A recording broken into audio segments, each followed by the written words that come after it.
Karena kita hidup itu dari alam, kita pancing, juga di darat, bawa anjing, terus bikin pagar sagu, dapat babi, bawa baru kita makan. Jadi kita tidak mau perusahaan masuk. Sementara Priska Beni masih mencari peruntungan. Tapi baginya, menjadi nelayan di Sungai Fofi masih lebih baik daripada bekerja 9 tahun di perkebunan sawit.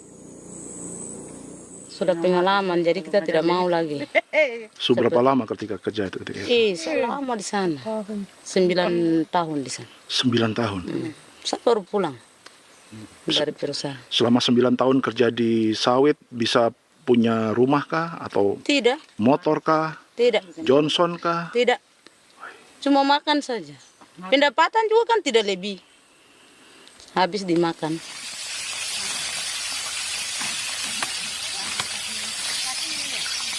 Satu minggu libur berapa hari? Tidak libur, Minggu tetap kerja? tetap kerja. Tidak bisa ke gereja? Hari Minggu kerja. Jadi Dia tidak mengenal agama perusahaan itu. di grup perusahaan sawit Korindo, Priska digaji 2 juta rupiah per bulan dan tinggal di mes karyawan. Tapi gaji itu dipotong bahan makanan atau BAMA rata-rata 1 juta rupiah setiap bulan. Korindo adalah grup perusahaan yang salah satu usahanya adalah hutan tanaman industri dan sawit di Bovendigul dan Merauke. Di Papua, mereka memakai bendera PT Tunas Sarwa Ema. Perusahaan ini pernah memberi bantuan pada Keuskupan Agung Merauke. Keuskupan Merauke belakangan mengeluarkan pernyataan mendukung proyek strategis nasional di Papua. Umat Katolik yang memprotes sikap gereja tersebut ditangkap polisi. Jadi selama 9 tahun tidak bisa nabung? Tidak, Makan saja. makan saja. Makan saja. Menabung bagaimana? Keperluan banyak. Tidak sampai. Habis di anak-anak uang sekolah. Uang 1 juta itu mana sampai. Mau nabung juga tidak cukup. Kita ke perusahaan ada Sudah pengalaman, jadi kalau di sini perusahaan mau masuk tidak. tidak.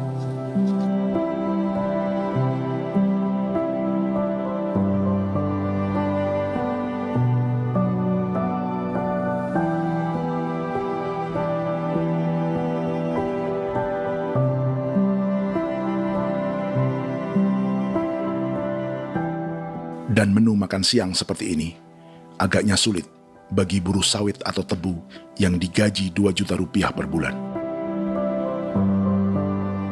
Generasi Z seperti Maria Tebung atau generasi milenial seperti Priska Beni punya matematika ekonominya sendiri.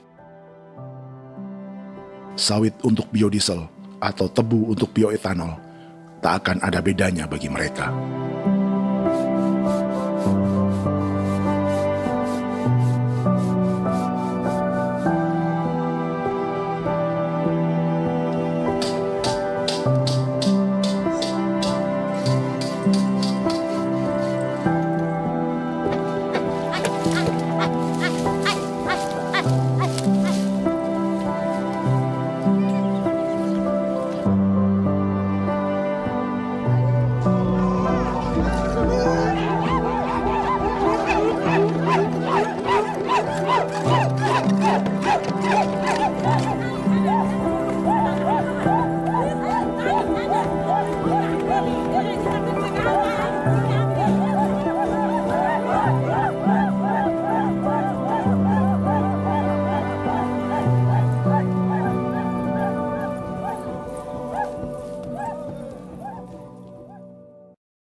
Perkebunan tebu 1,5 juta hektar di Merauke adalah ide 3 presiden untuk menggenjot penggunaan bioenergi sebagai campuran bahan bakar fosil.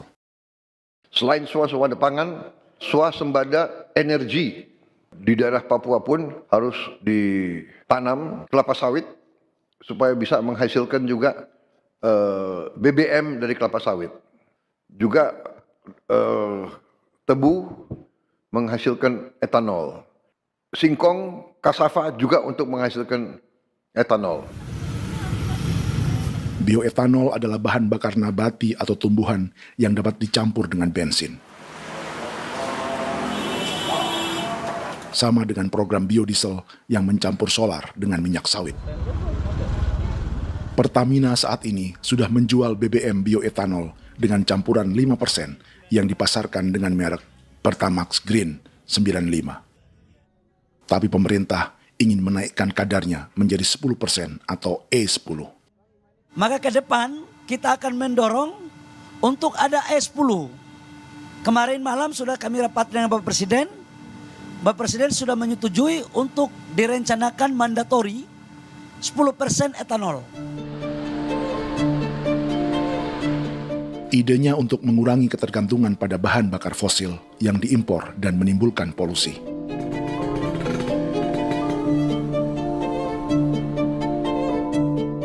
Tapi bioetanol bukannya tak mengorbankan lingkungan, hutan, rawa, dan manusia. Karena program E10 membutuhkan 7,3 miliar liter bioetanol, maka lahan yang dibuka untuk menanam tebu bisa mencapai 1,3 juta hektar. Sementara saat ini, luas perkebunan tebu di Indonesia hanya 500 sampai 600 ribu hektar. Artinya, butuh lahan baru hingga 800 ribu hektar untuk menanam tebu. Dan 500 ribu hektar diantaranya sedang dibuka di Papua. Hutan yang tadinya untuk menumbuhkan pangan berubah jadi tanaman untuk bahan bakar di jalanan. Kecepatan pulihnya hutan beradu dengan jumlah dan kecepatan kendaraan di jalanan.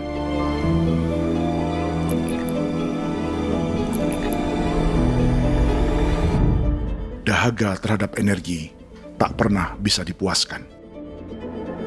Setelah minyak sawit untuk biodiesel, dunia kini merambah singkong, jagung, dan tebu untuk bioetanol. Benua Amerika, Eropa, sebagian Afrika, hingga separuh Asia kini mulai memakai bioetanol sebagai campuran bahan bakar.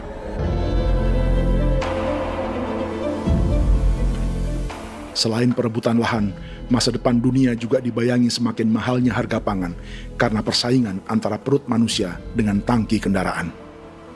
Ini adalah lokasi perkebunan tebu dan bioetanol PT Murni Nusantara Mandiri yang mengancam tanah Vincent Quipalo dan orang-orang Ye di Merauke.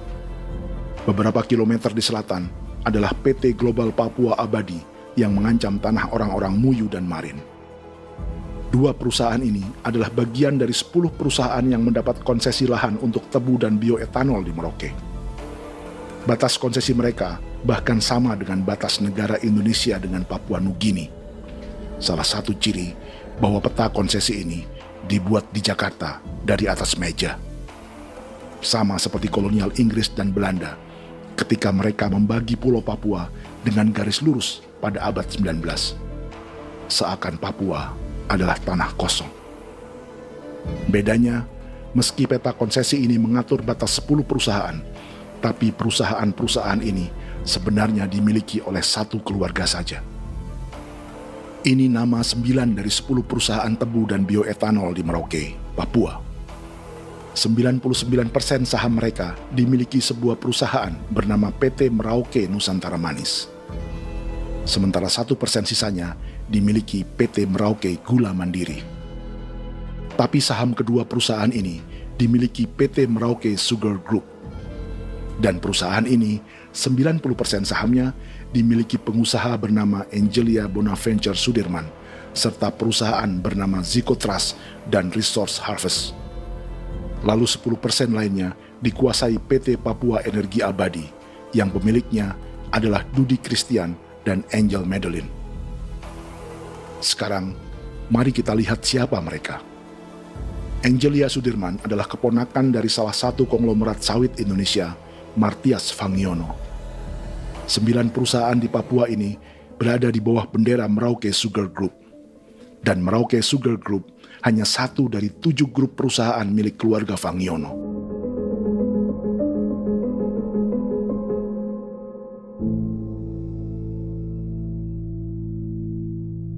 Ini Martias Fangiono. Seperti Haji Isam, Martias selama ini dikenal sebagai pengusaha sawit yang kini merambah bisnis tebu dan bioetanol. Ini momen saat penanaman perdana tebu di Merauke bersama Presiden Joko Widodo Juli 2024. Di sini juga ada anak Martias Fangiono, yaitu Wirastuti Fangiono. Wirastuti adalah salah satu yang menonjol dari keluarga Fangiono. Tahun 2025, Forbes mencatatnya sebagai konglomerat termuda dengan kekayaan 23 triliun rupiah yang mengendalikan 2 grup usaha, FAP Agri dan Surya Dumai Industri. Keduanya adalah perusahaan sawit dan biodiesel. Anak dan bapak ini adalah investor utama bagi Jokowi dan Prabowo untuk proyek tebu dan bioetanol di Papua. Sementara yang ini adalah Martua Sitorus, pemilik raksasa agribisnis dunia, Wilmar International, yang juga memegang konsesi sawit di Papua lewat berbagai perusahaan. Tapi Martua kini memakai bendera baru, yaitu KPN Corporation, atau Karunia Prima Nastari. KPN inilah yang memiliki kelindan bisnis dengan keluarga Fangiono untuk proyek tebu Merauke. Apalagi grup Wilmar yang didirikannya juga pemain gula utama di Australia. Tahun 2010, Wilmar membeli 100% saham perusahaan gula terbesar Australia, Sucrogin. Akuisisi senilai 1,5 miliar dolar Amerika ini langsung menjadikan Wilmar pemain tebu terbesar kelima dunia. Sebagian bibit tebu yang ditanam di Merauke adalah varietas yang dikembangkan Lembaga Riset Gula Australia atau Sugar Research Australia. Sugar Research Australia lalu menjalin kontrak pengembangan bibit dengan PT Global Papua Abadi milik Fangiono. Tapi masalahnya, Sugar Research Australia adalah badan publik yang tugasnya memajukan petani tebu dan sebagian dananya berasal dari pajak warga Australia. Itu artinya, warga Australia membiayai pengembangan bibit tebu untuk investor dan pemerintah Indonesia. Dokumen ini menunjukkan bahwa lembaga yang dibiayai warga Australia itu pernah memiliki kontrak penyediaan bibit dengan PT Global Papua Abadi milik keluarga Fangiono. Kontrak itu baru berakhir pada November 2024. Artinya, saat Presiden Jokowi dan keluarga Fangiono menanam bibit tebu pada Juli 2024 ini, kontrak itu masih berlaku. Nama lain dalam keluarga ini adalah Siliandra Fangiono, yang pada tahun 2024 dijuluki Raja Sawit Termuda dengan kekayaan 39 triliun rupiah dalam catatan Forbes. Ia mengendalikan grup First Resources. Secara umum, keluarga Fangiono memiliki 20 perusahaan di Sumatera, 32 perusahaan di Kalimantan, 1 di Jakarta, 2 di Singapura, dan 25 perusahaan di Papua. Di Papua, perusahaannya tersebar dari Sorong, Mapi, hingga Merauke. Para politikus dan pejabat Indonesia terus membesarkan konglomerasi, meski Martias Fangiono pernah divonis 1,5 tahun penjara karena kasus pembalakan liar dan kebun sawit ilegal tahun 2007. Sementara tahun 2022, Wilmar terlibat kasus korupsi ekspor minyak sawit dan divonis mengembalikan kerugian negara 11,8 triliun rupiah. Tumpukan uang ini disebut sebagai pembayaran dari grup Wilmar yang diterima secara simbolis oleh Presiden Prabowo pada Juni 2025 lalu. Tapi peran raksasa biodiesel dan bioetanol dunia ini belum akan surut di Indonesia. Bahkan sebaliknya. Sebuah dokumen presentasi bisnis dari Wilmar International Limited pada tahun 2010 ini bisa menjadi petunjuk. Presentasi ini bagian dari proses pembelian 100% saham raksasa tebu Australia, Sucrogin. Dalam presentasi ini, Wilmar mengaku ditawari konsesi lahan 200.000 hektar di Papua, atau dulu disebut Irian Jaya, untuk menanam tebu. Dengan penerbangan hanya 2,5 jam dari kantor Sucrogin di kota Townsville ke Merauke, Wilmar akan mengawinkan bisnis gula dan bioetanolnya menjadi pemain dunia. Dan lokasi yang diincar oleh Wilmar adalah distrik Ilwayap di Merauke, kampung halaman Yasinta Moiwen. Dan persis disinilah, 14 tahun kemudian, ribuan eskavator John Lynn Group milik Haji Isam mulai membuka hutan sebagai kontraktor pemerintah. Presentasi dan gagasan ini dibuat oleh Wilmar pada Juli tahun 2010. Sebulan kemudian, Agustus 2010, pemerintah Presiden Susilo Bambang Yudhoyono meluncurkan proyek Lumbung Pangan dan Energi Merauke atau Merauke Integrated Food and Energy Estate. Targetnya membuka lahan 1 juta hektar dalam 5 klaster yang masing-masing 200.000 hektar. Angka yang sama dengan presentasi Wilmar. 5 tahun kemudian, 2015, giliran Presiden Joko Widodo yang mau melanjutkan proyek pangan dan energi 1,2 juta hektar. Menjelang pensiun sebagai presiden, Jokowi kembali menggencarkan proyek ini dan melibatkan Prabowo sebagai Menteri Pertahanan. Jokowi lalu mendukung Prabowo sebagai presiden berpasangan dengan anaknya, Gibran Rakabuming Raka sebagai wakil presiden.